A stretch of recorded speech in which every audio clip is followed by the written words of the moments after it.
中醫認為好多水果，例如橙，寒涼，損傷脾胃陽氣，導致水濕積聚，謂之濕重。中醫認為苦瓜清熱去濕，幫助身體清除濕氣。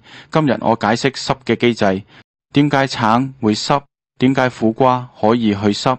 香港大學校長之中，徐立之博士嘅學術發現與諾貝爾生理學醫學獎掛鈎，一個叫囊性纖維化跨膜傳導調節因子 Cystic Fibrosis Transmembrane Conductance Regulator（CFTR）。呢個係一個位於細胞膜嘅蛋白質，功能屬於通道 channel， 負責將帶負電嘅氯離子 chloride ion 推出細胞。一個細胞包含同等份量嘅負離子同正離子，於是正負電對消，細胞不帶電。可是當 CFTR 把帶負電嘅氯離子推出細胞，細胞趕快把帶正電嘅鈉離子 sodium ion 推出細胞，以便令細胞不帶電。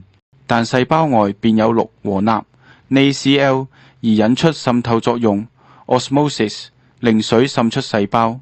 當細胞外面囤積咗水，便係所謂濕重。在此，維生素 C 能增加 CFTR， 所以每日最多食一個拳頭嘅橙，或一個蘋果，或一個梨。